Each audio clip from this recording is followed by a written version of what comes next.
Welcome and thank you for joining us for today's webinar, Slowing the Aging Process, Lessons from Exercising a Phytoarsenal of Exercise Mimetics, brought to you by Natural Medicine Journal and sponsored by Endurance Products Company. We have a few housekeeping notes to go over before we get started. If you need any technical assistance, we first recommend pressing F5 key or Control R to refresh your browser. If you continue to have technical questions or issues on the On24 platform, please use the Q&A box and we'll respond as soon as we can. There will be no call-in number for today's session. To connect, you need to have access to either a computer, tablet, or cell phone audio. Everyone has been muted. So that you don't miss any shared content or an opportunity to share valued feedback with us, we recommend you enable pop-ups within your browser. If you happen to get disconnected, you can log on again using the instructions provided in your webinar confirmation email. If you continue to have trouble, please email info@naturalmedicinejournal.com and we'll respond as soon as we can. For your convenience, everything in the webinar console is fully customizable, so you can move things around, resize the window, and even turn on captions for this event. At the bottom of your console, you will also find a resources box where you can download the slides as well as any additional content for today's presentation.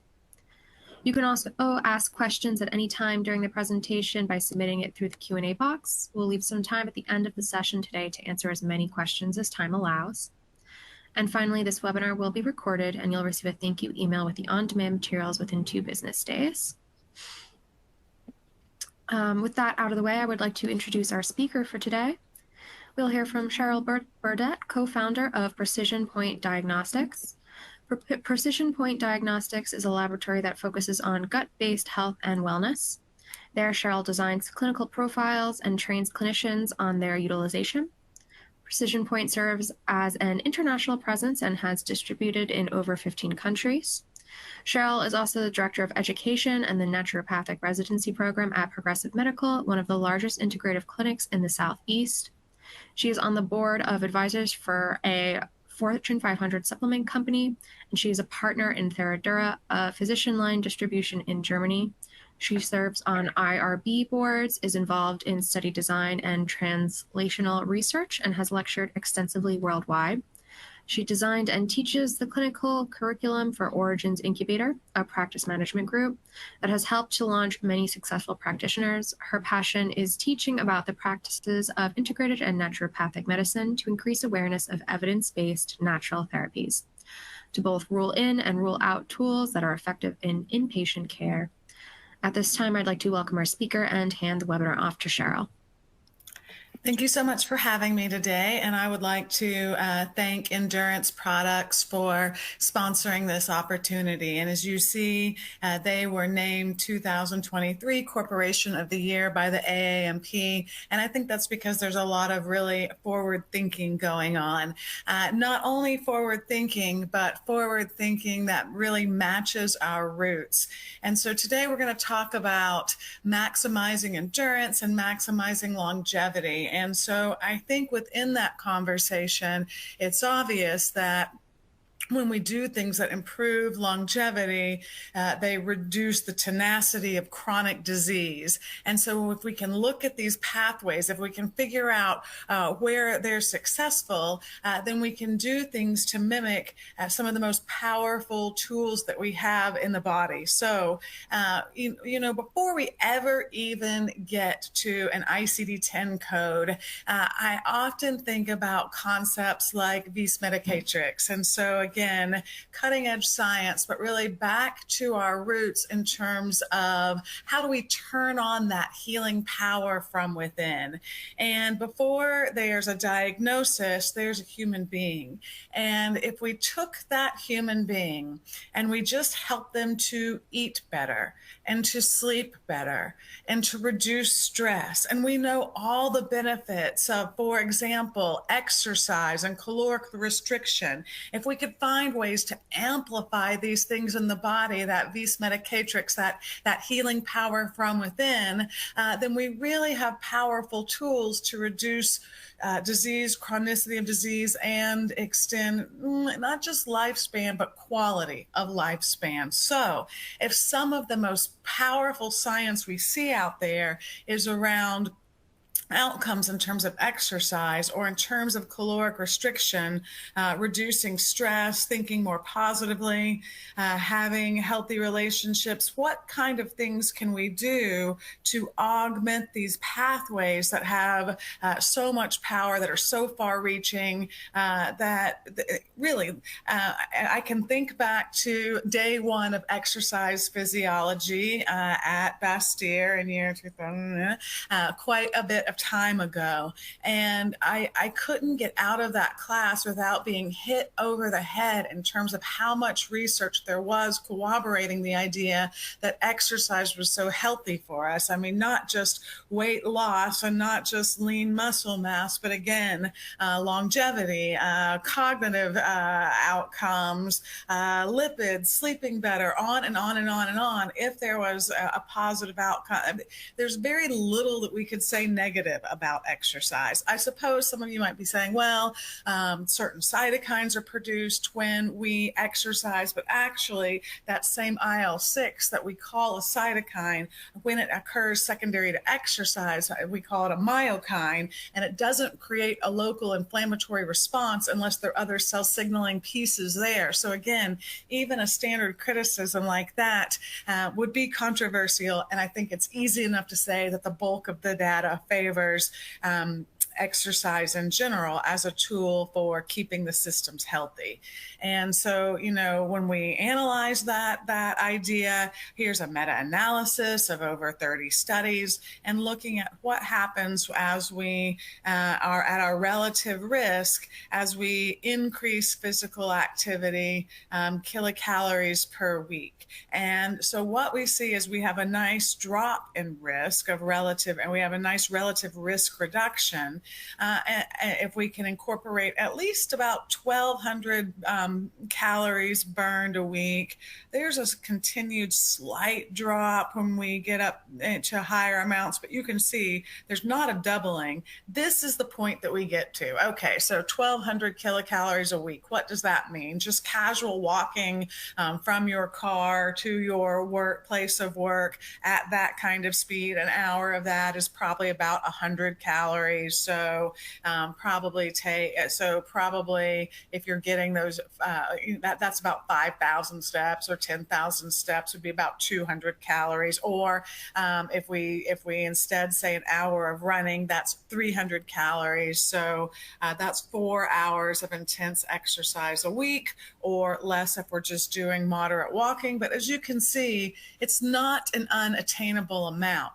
But what if you're sitting there going, ooh, I'm doing 30 minutes 5 times a week, so I'm going to give you about 150 kilocalories for that. So that's getting you to about 750. You're not quite there. So what if there are things that you could do in terms of diet that would augment this exercise pathway, 10%, 20%?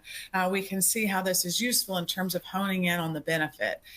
In addition to that, as we why if exercise confers all of this reduction in chronic disease, what is it that it's doing for us? And one of the major things that it's doing for us is it's increasing mitochondrial biogenesis. If we are engaged in the process of aging, which most likely you are because you're here on planet Earth, please throw something in the chat box if you figured out a way to be on planet Earth and not involved in the process of aging.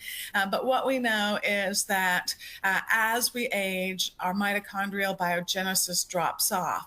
And better mitochondrial activity means more energy, more ATP. Ninth grade cell biology is that citric acid cycle producing ATP, that cellular energy force. And when there's more ATP, of course, we know there's a decrease in reactive oxygen species. We function better metabolically. Our energy is better. Our exercise performance is better. More lean muscle mass, less body fat, and increased lean muscle mass we know is an independent predictor of longevity, better cognitive function, and ultimately better quality of life along increased lifespan. So what we know is that dropping off of the production of ATP is one of the major things that causes the mitochondria to atrophy. And as the mitochondria atrophy, this leads to organ death, and organ death leads to system death, the whole being. And so, when we think about kind of most common conditions from which we're likely to die, that's heart disease and cancer. And we know, for example, cardiovascular tissue has one of the highest supplies of mitochondria. And so if aging is going to affect this process, makes sense that the heart is a target that's vulnerable, i.e. putting heart disease up top. Second of all, cancer, a little bit different, but definitely a pathophysiology that shifts away from mitochondrial production of energy that at least the cancer cell does itself. This is part of what allows it to live forever, right?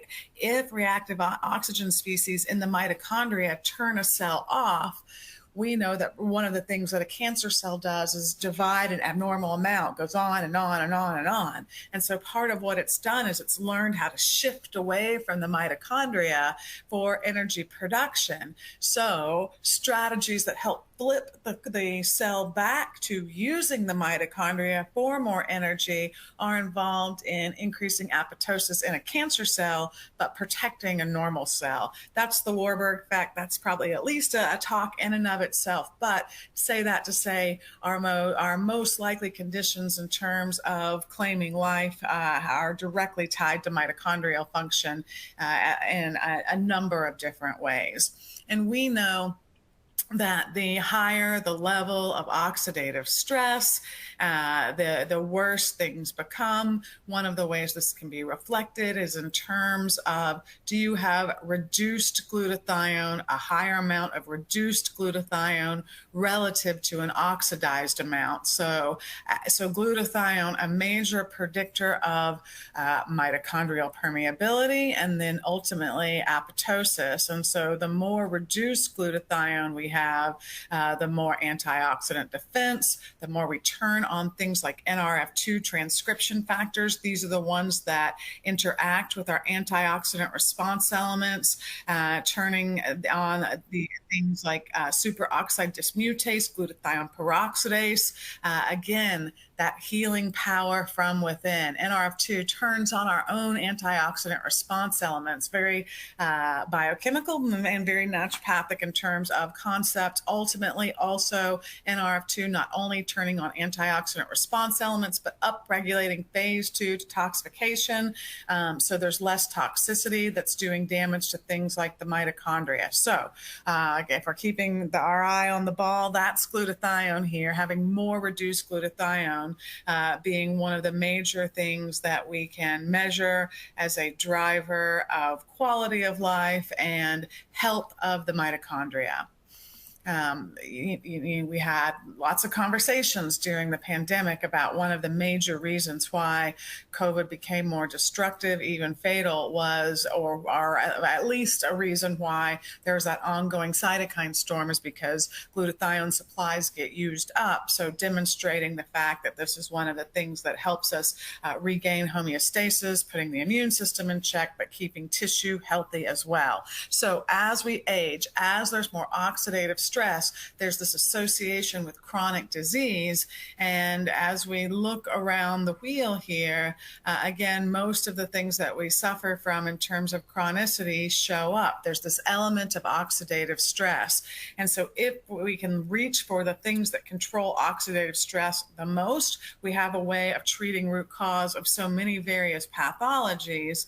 And again, as we know, when we look around this wheel, most of these things aren't showing up in people when they're 3 or 12 or even 23. It's as we age. So it's that process of aging that creates oxidative stress that will wash over basically where your genetic weakness is and cause various pathologies to express itself.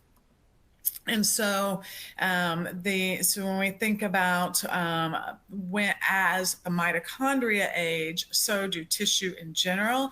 And of course, we do have a subset that we would call very specific mitochondrial diseases. But I think that we're learning that mitochondrial health is fundamental, not just in rare genetic diseases, but of course neurodegenerative conditions, things like Alzheimer's, Parkinson's, MS, ALS. But I would even expand this to include things such as anxiety and or depression. In fact, a drug that they were surprised that it protected the mitochondria, helped it have accurate fission and fusion division in terms of mitochondrial biogenesis, was a drug that helps anxiety.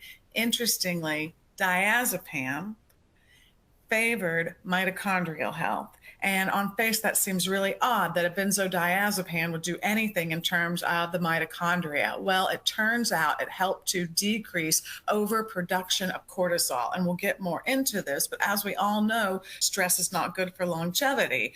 Stress is not even good for weight loss, and we'll look at this. Stress can interfere with our exercise pathways, our caloric restriction pathway, AMP kinase. So in this study, where stress was controlled, overproduction of cortisol went down. As we overproduce cortisol, this says to our mitochondria, we're in a state of stress. There's a bear. We need to run from it. Biogenesis, biogenesis, biogenesis. And so it begins to try to do mitochondrial biogenesis, which in general is a good thing. Except if there's too much cortisol, too much stress, we begin to do this too quickly in a way that's sloppy, where there's not enough energy or ATP to keep up with what's happening. So now you get imperfect mitochondria, and you can even measure little bits of mitochondria in the plasma, which are indicative of poor mitochondrial function. So in this study, benzodiazepine decreased cortisol and improved mitochondrial functioning, and in this study improved anxiety. So I would begin to expand the way we think about neurodegenerative disorders or mitochondrial conditions, not to just include this grouping, but even things like depression and anxiety.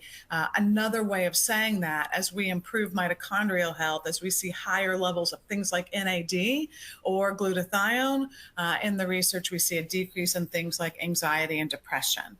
Of course, cardiometabolic, the cardiac tissue has more mitochondria than any other tissue besides sperm, and mental health it would of course make sense here as well. So if exercise, like I said, that first day of exercise physiology, the professor was just study.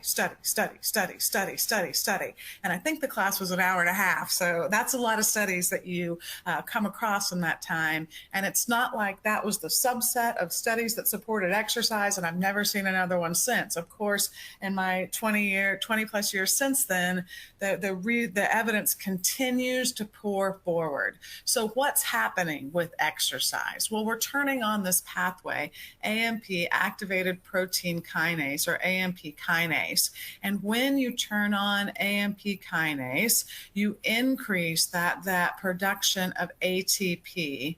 And so this moves us from using more ATP to generating more ATP. And the more ATP we have, the healthier the mitochondria stay, the better energy we have. And it's really interesting. In that study with diazepam, they were looking at mitochondria in the adrenals and how better mitochondria in the adrenals sent signals to mitochondria elsewhere in the body. This is why they were looking at cortisol's effect in general. But I say that to say, I think that we can think of mitochondrial strategies that improve energy also as adrenal strategies that improve energy as well.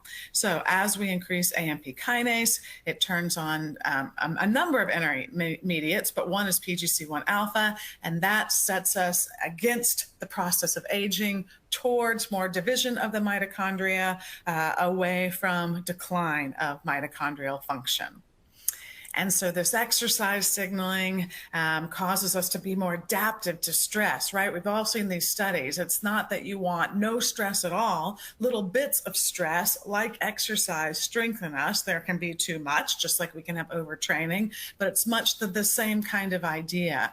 And so as we produce more ATP, exercise also results in molecules that will activate AMP kinase. So an increase in NAD does this, as do sirtuins. So the more we can turn on NAD, the more we can turn on sirtuins, the more we can turn on this exercise pathway that decreases stress, that decreases cardiovascular disease, that increases brain-derived neurotropic factor, that decreases risk of cancer by increasing natural killer cells, on and on and on. Yes, there's overtraining, but in general, again, bulk of the evidence says exercise is good for us. And here's an example of the return on investment. So what we're looking at is when you hit the mark of 50%, you're in that 50 percentile that now has chronic disease. How do we stay in the lower 50%? Well, you're going to be okay here in your 20s and 30s, but if you do nothing at all, pretty much if you're inactive and you're obese, by the time you're 65, you've got at least your flip of a coin of having chronic disease. If you're inactive but have done at least something, you're going to make it to at least about 70 for that same risk. But if you have done regular exercise, defined as a little less than that 1,200 calories, something more like 30 minutes, 4 to 5 times a week, then you can make it into your 80s. So 20 years longer than doing nothing at all.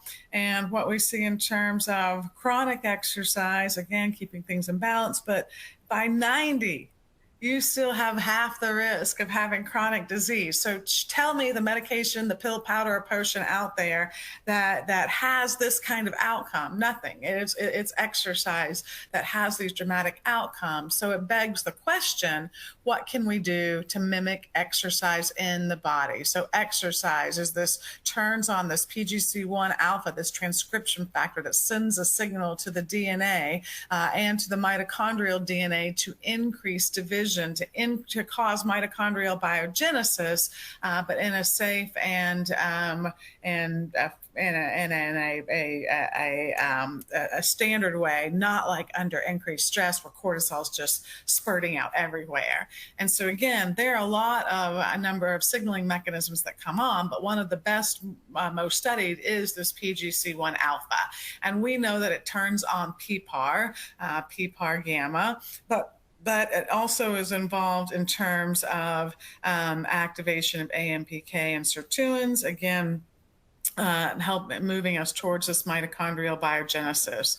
And so when we look at the PPAR ligands, when we look at things that stimulate PPAR gamma, for example, what we see is that it helps us regulate immune inflammation, it helps lipid metabolism, and it's not our only way of getting there.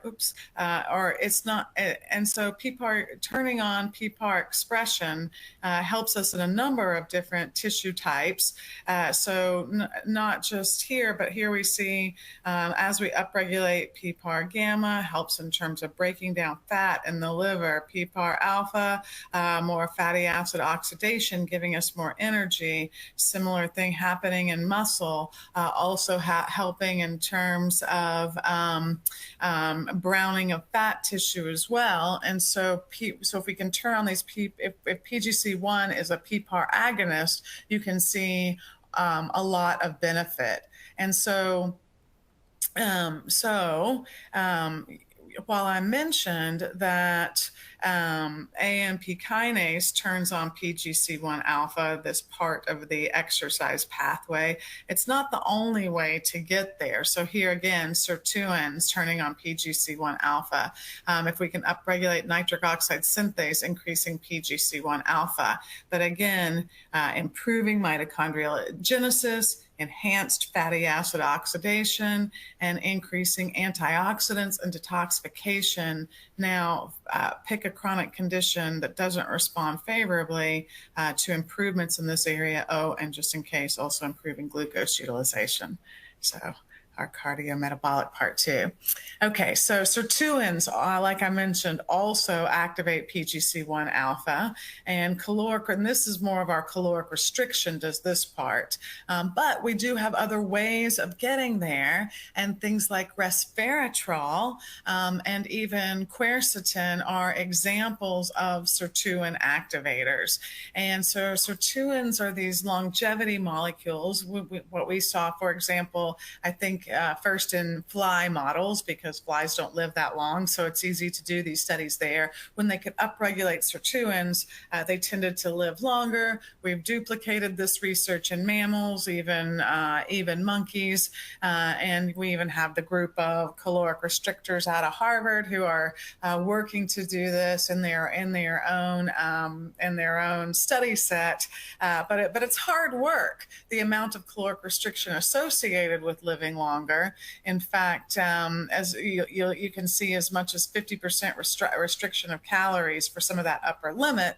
So if we, yeah, sure, eat less, right? Eat less, laugh more, move more. That's one of those adages that the web wisdom that we're given.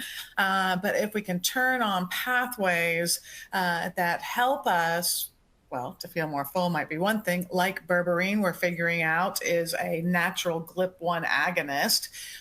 But also, if we can turn on these sirtuins, if we could restrict calories to some degree, but then also use nutritional factors to increase that pathway more, this would literally allow us to have our cake and eat it too.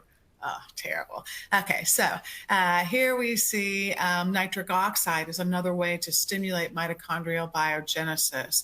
And so what we know is that berberine is a potent stimulator of nitric oxide. But interestingly, when we look at endothelial nitric oxide, berberine causes it to increase. So that eNOS, more nitric oxide, increasing mitochondrial biogenesis, of course, also increasing vasodilation, helping us with not be hypertensive, but helping us with vasoresponsiveness so that we can deliver appropriate oxygen to all tissue.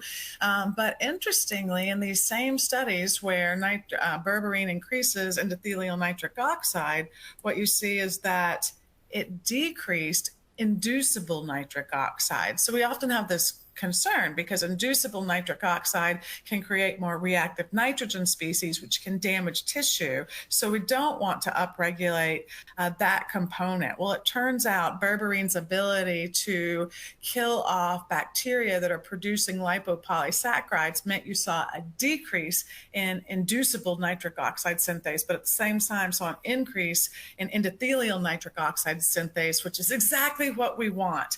Nice vasodilation, nice oxygen delivery, but without a formation of reactive nitrogen species that can be more damaging. So we want to find ways to not mimic this. That we have ways to mimic this, right? You sit here and then your inactivity mimetic is your Twinkie and your Coca-Cola in your hand. And we want to do things that are going to upregulate PGC1 alpha, help with detox, vascularization, help with increased mitochondrial gene expression, and ultimately biogenesis.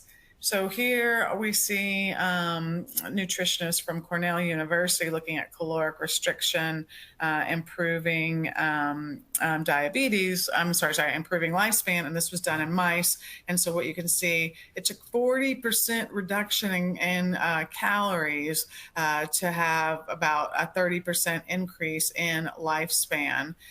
So that's a lot of food reduction. Take the amount of food you ate yesterday, cut it in half. That's what you're going to have to do. So are there things that can mimic these pathways to make that more attainable? Here again, we see so if your calories were not controlled, you died first. This is the age you were in months if you were a rat. And now if you cut back 25%, you made it here. But the group that was calorically restricted, 65%, they made it the longest, a little bit longer than 55%. So again, 50% reduction in calories. That's a lot. So what can we do? So what is it this caloric restriction pathway is doing for us again? So when we calorically restrict, again, we're turning on these sirtuins, we're increasing AMP kinase, we're helping in terms of DNA repair and lipid metabolism, we're helping down-regulate insulin growth factor, which can increase the risk of cancer and slows the aging process. We're even regulating GSK3 beta kinase, which protects against age-related brain atrophy. So yes, I will always hold near and dear to my heart that first study I read that talked about belly fat creating reactive oxygen species that cause the brain to shrink. So that is part of what I use to educate myself, to motivate, to maintain a healthy diet. I visualize that brain shrinking, and that seems very unappealing to me. Okay. So we've established that this exercise pathway, PGC1 alpha, that's influenced by AMP kinase and nitric oxide and even sirtuins, it will is so helpful in terms of reducing chronic disease. So what are our natural agents that we can utilize to begin to help mimic this? And so a couple of things here. Niacin, and we're going to look at some different delivery forms of niacin and why we might want a couple of forms of it in order to have our best mitochondrial biogenesis. But resveratrol falls into this category. Berberine, quercetin, these are going to be some of the major ones that we look at today. And if I were sitting here from academia and really looking to say, what is the weakness in the presentation here, then probably one of the first go-tos would be, yes, there's fabulous data for all of these ingredients that you're mentioning, moving these pathways, amplifying the things that exercise does for us. But these are in different models. These are in animal models. And can you really get the dose that you need to achieve these outcomes? And so that's probably one of the main criticisms for sure of most of these nutrients, like how absorbable is quercetin? On its own, not that absorbable. Same could be said of berberine, resveratrol. All the time we look at these cancer studies and you go, whoa, well, I would have to bury a patient in resveratrol to get what they're doing in terms of milligram per kilogram in that mouse model. Now, in fairness, it's not a one-to-one when you translate from mouse model to human model. There's this equation for skin surface area. So first of all, there's that. So it's not always just you multiply the size of the mouse to get to a human size and then multiply the milligrams. There's a surface conversion factor that's used as well. But still, delivery of natural ingredients is difficult. This is their major limiting effect. And is getting enough in. So when we are trying to figure out how to make these things therapeutic, you have to be working with ingredients and lines that are working on bioavailability, that are working on pharmacokinetics, because again, the question at this point is not really the research around these ingredients, it's can we get to meaningful amounts in a human being? And so if you're working with lines that aren't doing things to increase absorption and bioavailability, then you're likely not to see the outcomes that you saw in that study that you read. When we exercise, we know that this is one of the most important things that we can do for the brain, that we can do for cognitive decline. Even looking at other things, neurologic, just saw a study a few weeks ago with Parkinson's that said one of the most important things you can do to reduce the shuffle is not sit on the sofa, but continue to exercise because of the effects that it has on the brain. So when we exercise, it increases brain-derived neurotrophic factor, which decreases atrophy of skeletal muscle. So there's this bidirectional thing that it does, but it also increases neuronal proliferation, plasticity, meaning that we're plumping up our hippocampus, which has to do with memory. And so exercise is one of our best ways to increase this brain-derived neurotrophic factor that they're even defining as a myokine, one of those things that's released from muscle as a positive benefit of exercise. And so, and again, not just on the brain, but decreasing size of adipose tissue, which damages our brain, helping the heart. It's cardioprotective, but again, decreasing things like Alzheimer's, depression, cardiovascular disease, but even type 2 diabetes as we increase brain-derived neurotrophic factor. And the ultimate pat on the back that we're on the right path is, yep, they figured it out. That we can modulate these exercise pathways, we can find things that increase AMP kinase. And so the pharmaceutical world is busy trying to find a drug to do that. This one that they found was so successful that it got dubbed next generation performance enhancing drug, and people got arrested for doping. So probably not what you want to be reaching for at the moment. And I would suggest things like niacin and resveratrol are less invasive and might be where we look instead. So we all knew this to be true. We know if we're under more stress that we gain more weight. If we're under more stress, it's just harder to exercise, even though that's when we need it the most. And so cortisol, is one of the things that will interfere with our exercise pathway. So if some of our interventions have additional benefits of helping to manage stress in the system, if we can minimize that cortisol, this is another way that we can increase AMP kinase. Or another thing, or looking at it, vice versa, when we're under more stress, we inhibit that AMP kinase pathway.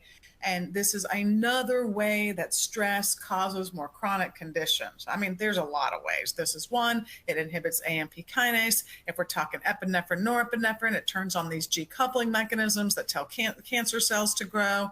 Like I mentioned, cortisol damaging the mitochondria, decreasing functionality of how our mitochondria work. So on and on in terms of stress and its ability to minimize AMP kinase or our exercise pathway. And we need AMP kinase for mitochondrial biogenesis to live better, to live longer.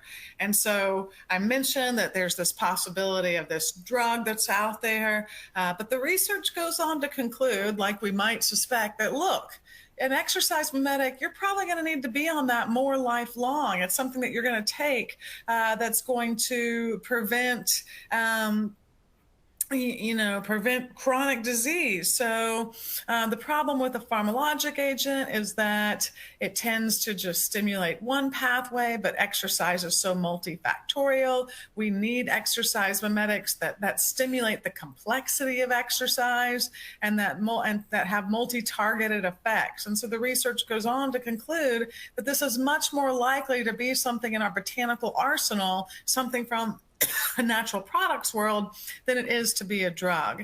Okay, so if this is so beneficial, what can we do to mimic it?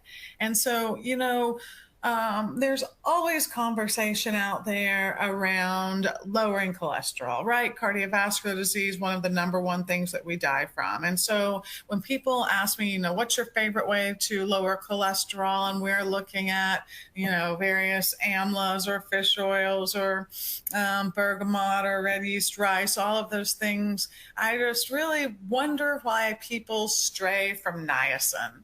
I mean, there is not a dearth of research. And so, of course, even the AMA recommends niacin for lowering lipids. We know it's very effective for this. In fact, it was the first lipid-lowering drug that was made available.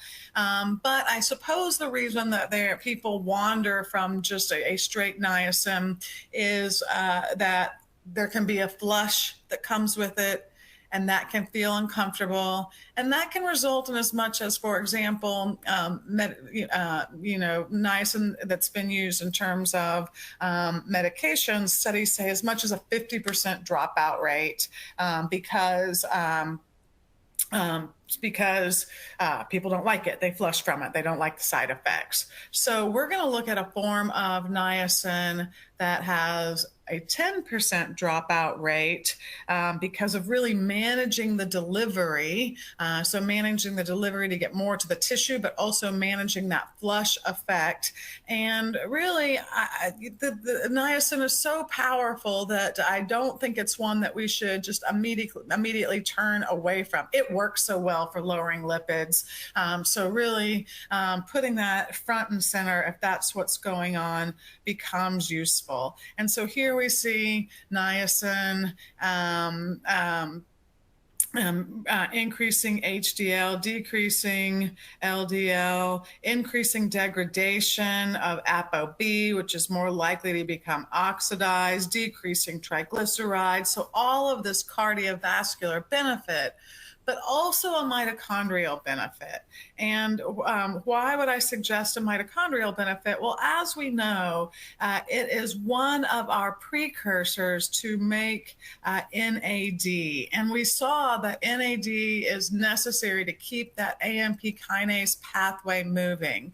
And so niacin is a precursor. Now there's a discussion around, well, maybe we can use other precursors that are closer, that will get here faster, and other forms of niacin that don't have as much of a flush to them. But for example, some forms require more ATP, require more sirtuins to be produced to keep this cycle going, and sirtuins drop off as we age. So this becomes harder to utilize as a precursor. We're going to look at niacinamide ribose and some of its advantages and disadvantages. We do know that it can, especially in a dish, increase NAD, but it has some trouble when delivered orally. This molecule gets broken down to niacin and ribose, and so any increase in terms of NAD production is because of those precursors. And so when we try to put the two together, it's less stable, it's much more expensive, and it just gets broken down at the brush border anyway. So niacin is a precursor for NAD. It will increase levels. And not only does it work as a substrate, but one of the things that we know is that lipids upregulate cholesterol, LDL, triglycerides, upregulate enzymes that degrade NAD. So we get a twofer mechanism of action out of niacin in terms of it's a substrate, but it will also slow the breakdown. And so I want to think about this for a minute. So when we think about niacin as a cardiovascular strategy to lower lipids, we are also increasing NAD. We are also increasing one of the major ways that you drive the mitochondria.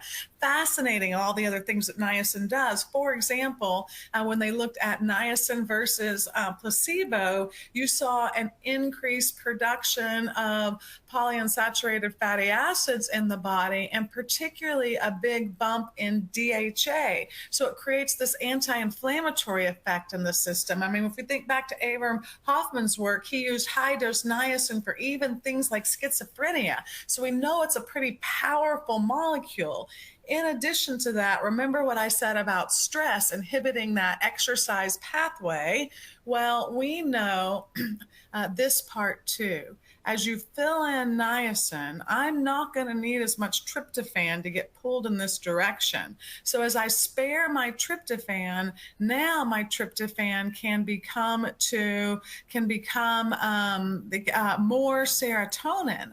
And so there are even studies that talk about niacin increasing serotonin, actually even GABA as well. And so having dopamine, having a relaxation effect on the brain. As that occurs, we decrease stress hormones like cortisol that are interfering with our exercise pathway. So it's a good deal, particularly cardiovascular disease and the mitochondria as well. However, we can also find ways, we can use other forms of niacin if we're just looking for a mitochondrial effect without a lipid lowering effect. There are other forms that we might choose, and we're going to look at that. And that's mainly because there's less of that flushing overall. So when there are lipids, it will activate enzymes that break down NAD. So NAD might be one of our best ways to increase, and is certainly one of the more cost-effective ways of doing that. So when we increase NAD, we increase sirtuins as well. And again, these are part of what helps us to live longer. Like I mentioned, that NAD also increases tryptophan. And so what we see is that there are multiple types of niacin, and so some have speculate that nicotinamide riboside might be one of our most beneficial ways to increase NAD. Let me go back here one second, because it's closer and there's not, and we don't need ATP to continue to produce these sirtuins. And so we'll look at that in a second as well. So, just like I said, delivery matters. 50% of people drop out with a flush niacin, but so when we look at forms, for example, that are in matrix, that like a wax matrix, this means we're not altering the niacin. So other forms out there will alter the niacin, like niacin, inositol niacinamide. So it's been altered, and that form doesn't lower lipids. And so that was done to overcome some of the issues in terms of toxicity with the liver, but it means that we're not getting the lipid lowering effect. This is the one that you want to use if you want to lower lipids. But people get a flush from it. So if we can put it in a matrix that slowly dissolves, that will eliminate the flushing. We can use the same exact niacin molecule, and we get this steady state release rate of 6 to 8 hours to even 12 hours. So we can dose it once a day, maybe twice a day. The liver's seeing less at once, so we can use lower amounts to get the desired outcome because it's seeing less, but we have a steady state in the plasma, in the serum, rather than a spike up and a drop off. We're getting washed over with the NAD throughout the day. So when we think about aging, we know that NAD decreases by 50% every 20 years of life. And here we see our ATP dropping off. And we know also as we age, glutathione falls as well. You want to test that hypothesis. We know that the liver needs a lot of glutathione. Go and try in your 60s or 80s to drink the amount of beer that you had in your 20s, maybe wine, and see if you handle it in the same way. We know, of course, you don't, because we're not, our glutathione's not as high, our glutathione peroxidase is not working as well in the liver, we don't detox as well, we don't have as much antioxidant support around to recover from insult like we did when we were in our 20s. So we also want to look at other forms of niacin. So there are three major pathways by which we can make NAD. And another example of that is Ryogiv, which is a direct precursor to NAD and doesn't need as ATP in order to do that. And so what they have shown in the research is, okay, one of the ones that can most deliver mitochondrial NAD is when it's combined with ribose. And we're all familiar with ribose as a mitochondrial substrate. Ribose will will help to produce RNA and DNA in the mitochondria. We know clinically we see studies with ribose in terms of chronic fatigue. And so there's been a lot of discussion in terms of combining ribose with niacin in order to facilitate our needs for NAD. Well, it turns out that to combine these, that makes them not very stable. It makes something that's much more costly. And actually, when you just look at giving niacin and ribose, but not together as one molecule. You see the similar outcomes in terms of ultimate production of NAD, demonstrating we don't need an expensive designer molecule. We just need a supplement that puts ribose and nicotinic acid together, a form of niacin that creates less flushing, but the ribose there to really generate what we need in terms of mitochondrial productivity. So if we want to promote cellular health, NAD is one molecule that we want to see go up, but it's not the only one. NADH, NADP, NADPH. And so all of these we want to see influence. So studies that only look at one are remiss, because that's not the only part that's associated with being able to produce more ATP. We know we want to improve glutathione, we want to improve ATP production in general. And this will improve our mitochondrial biogenesis. It'll slow the aging process and even do things like improve sleep quality as we are detoxing more, etc. So NMN it consists of B3, D-ribose, and phosphates in a 1-to-1 ratio. Bioenergy Ryagiv consists of B3 and D-ribose in a 1 to 4.5 ratio. Much more ribose. And what we know is that ribose is probably the lead here in terms of driving production of NAD. And so if we can really load with that, we'll get more outcomes. And doing them separately really makes things much more cost effective as well. So when we look at, in terms of looking at various molecules, various combos, and various formations of just either niacin plus ribose or designer molecules, what we can see is, yes, they might all increase NAD, but that's not the only biomolecule we're worried about. You do not see an increase in ATP as well as glutathione with the other molecules. We are still utilizing the dominant pathway for NAD synthesis. You're not using shunt pathways. You're using the more dominant pathway, which is more efficacious, and you're using something that's highly stable. That delivery method works. I mean, we all went through this controversy with glutathione, right? We thought, can we give oral glutathione, or is it broken down at the brush border into glutamine, glycine, and cysteine? Are we just better off giving N-acetylcysteine? And many times we can use something like N-acetylcysteine that's much less expensive and see better levels of glutathione when we're only using more standard delivery. A similar story here. Then the nicotinic ribose is just broken down by the brush border. So you're just paying for a form that becomes two constituent nutrients. And when you put them together like this, they're less stable and they're not as likely to be effective. So they don't have the same oral bioavailability, and they don't survive the digestive process intact.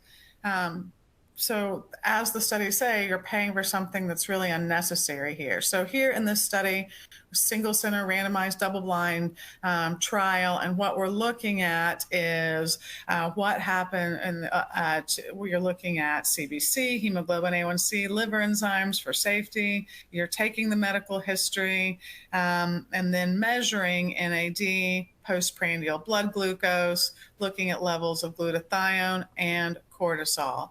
And what you saw when you use the combination of niacin plus ribose, that you saw an increase in ATP, an increase in glutathione. You saw improved insulin response and glucose tolerance. You saw a reduction of salivary cortisol. And that's important because remember, cortisol inhibits your AMP kinase. It inhibits your exercise pathway. So getting down elevated cortisol is very important in terms of managing chronic disease. We knew that. We knew stress was bad. This is just another way of saying that.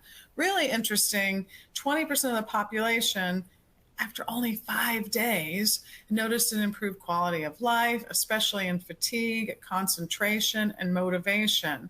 Mitochondria are becoming happy and they're moving more like they should.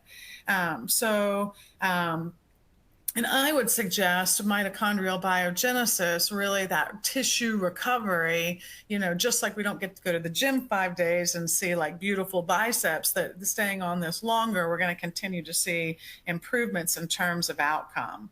So here we are looking at levels of exhaustion. And actually, the groups weren't that well stratified. The group that got Reagiv, they had actually more exhaustion. So they came down even more, whereas placebo group initially came down, but placebo wore off. You see they start to actually go back up again. Consistent continuing downward trend in the treatment group in terms of improved energy, sleep, cognitive enhancement, reducing anxiety, and mood improvement. And so mitochondria synthesize cortisol, and the mitochondria in the adrenals respond to these various stress hormones and vice versa. So like I said, overproduction of cortisol makes us make a fast mitochondria, but we make it sloppy. Burned out, flatlined cortisol levels mean our mitochondrial biogenesis doesn't help much at all. So normalization of cortisol is really important in terms of mitochondrial outcomes. So a second human clinical trial showed 27% increase in NAD in 2 weeks. But remember, that's not the only one that matters. So increases in NADPH were seen as well, ATP, a reduction of cortisol. And I mean, stress is something that walks in our door every single day. Management of it is important. And we've all hit a wall eventually with our GABAs or our ashwagandhas or our other adrenal routes of doing this. So think back to improving mitochondrial health as a very cellular way of communicating with our stress systems and helping cortisol as well. So here we see how NAD came up very nicely within a short period of time, seeing that clinical response and continuing to get this clinical data. Here we're using 1,500 milligrams daily and seeing nice jumps in ATP there as well. And so this corroboration of evidence, seeing it in the skeletal muscle, seeing glucose come down, seeing metabolic outcomes improve, increase in NAD relative to NADH. First we looked at just a straight niacin, but in a wax matrix. And again, it's the delivery that makes all the difference. So if I'm trying to lower lipids and still want to increase NAD, this would be where I would move in terms of my direction. But if I am looking for more of that a stronger mitochondrial piece, then I want a combination of ribose with nicotinamide, and this does not have that flushing piece to it. We're going to see more global effects with the mitochondria in terms of increasing NAD, ATP, as well as glutathione. Do want to mention some nice, and so here we see the niacin with the D-ribose, but not together, nice stable molecules.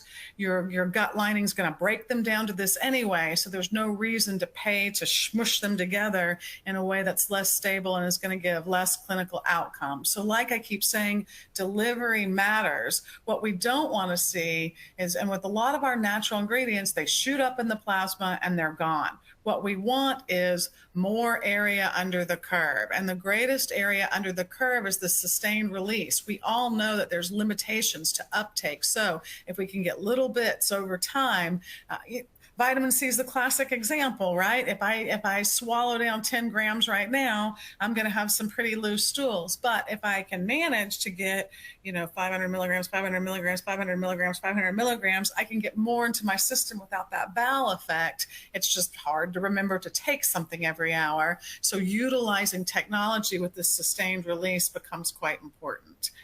Do want to hit on a couple other points here real quick. I know we're coming up on the hour, but berberine, as I mentioned, there are other ways that we want to support this AMP kinase. And so berberine increases nitric oxide synthase. And as I mentioned, it increases nitric oxide synthase, but inhibits inducible nitric oxide.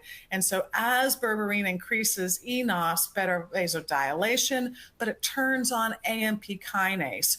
So again, the limitation of berberine, so berberine helps reduce oxidation, berberine reduces cholesterol, helps with vasodilation, helps the mitochondria, helps our microbiome, it increases things like akkermansia, but the limitation with berberine is that it's hard to absorb. So if we can convert that to dihydroberberine, we can take 150 milligrams and we can multiply that times 5.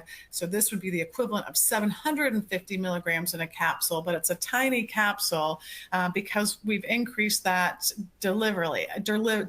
Again, studies look great, but how do we get enough in to influence change? So berberine has a positive charge from nitrogen.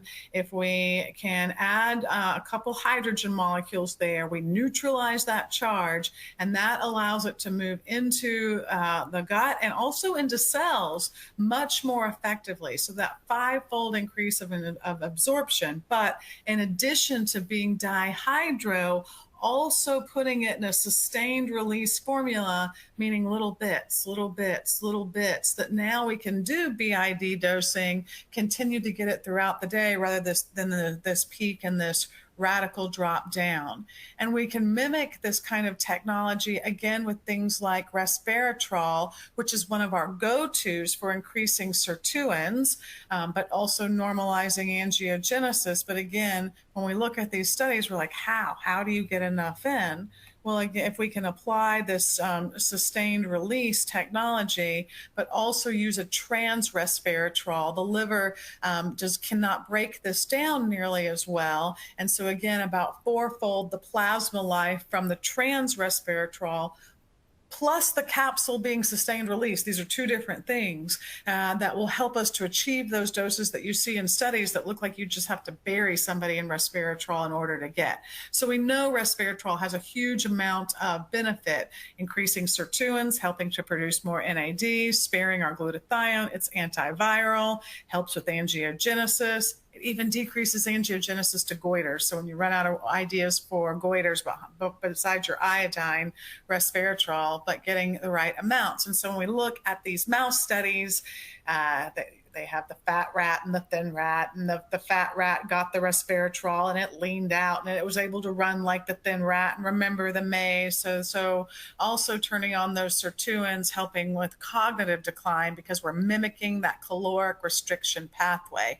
We're using resveratrol to amplify that exercise pathway to turn on mitochondrial biogenesis and to minimize effects of cortisol. So here we see resveratrol minimizing the effects of cortisol in the brain, decreasing anxiety, but also on a skeletal muscle as well. So we know that exercise has this kind of confounding thing with cortisol. If we do too much, we can overproduce cortisol. So utilizing some things like niacin that help to maintain that are quite useful. And quercetin, the end of our triumvirate there, helping us to produce more nitric oxide. So we get it from a number of different food sources. I always think onions, but you can see, it's in kiwis, it's in apricots, it's in cherries, a lot of ways to get quercetin, but ultimately driving the mitochondria. It has a beneficial effect in terms of scavenging free radicals, but it's another one that increases that mitochondrial biogenesis. And so when we're looking for forms, it's another one that really lacks bioavailability. we don't absorb a lot, so we can utilize the same strategy, take quercetin, turn it into dihydroquercetin, so it now becomes less lipophobic, more lipophilic, and we can get way more into the body. So when you're looking at this and you're going, oh wait, quercetin 50 milligrams, that's a low dose. No, dihydroquercetin has 5 times the absorption. So we're multiplying this times 5, it's 250 milligrams per capsule, and you see it alongside zinc and vitamin C. Well, we learned a lot about quercetin as an ionophore, driving more zinc into the cell and more vitamin C to increase phagocytosis and to increase its benefits in terms of immune effects. And so anytime we can use smaller capsules, we know we'll get better compliance. Less capsules, we know that we're going to get better compliance. And so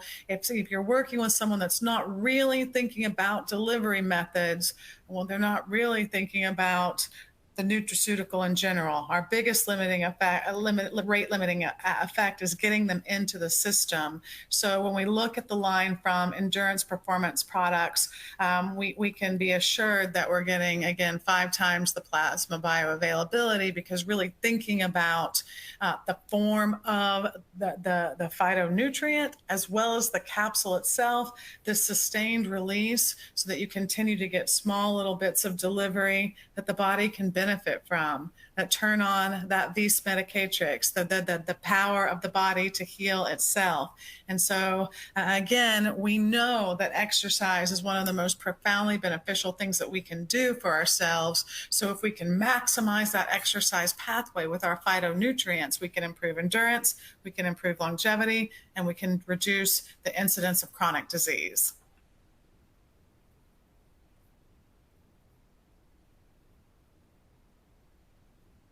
Awesome. Thank you so much, Cheryl. It does unfortunately look like we are out of time for today's presentation. For free product samples, you can go to enduranceresearch.com and complete the form for the clinical starter kit, as well as access research studies on the website. I do also have a few final housekeeping notes to go over before we close out. If you were not able to ask your question, or if you would like to get a quicker response since we were not able to do the Q&A today, you can email your questions to info@naturalmedicinejournal.com. If you could also please fill out the short evaluation form that will appear once you close the webinar. This will help us better serve your needs in future webinars. For those wanting to receive CE certification, you do need to fill out the quiz that will be included in our thank you email. And I have also posted that here. If you do not score at least 75%, you can retake the quiz using the same link. As a reminder, the on-demand materials will be emailed to everyone within 2 business days. This will include a PDF of the slides as well as a link to the recording of today's presentation.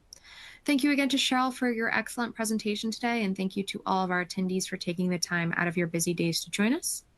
This was brought to you by Natural Medicine Journal and sponsored by Endurance Products Company. Thank you all and have a great day.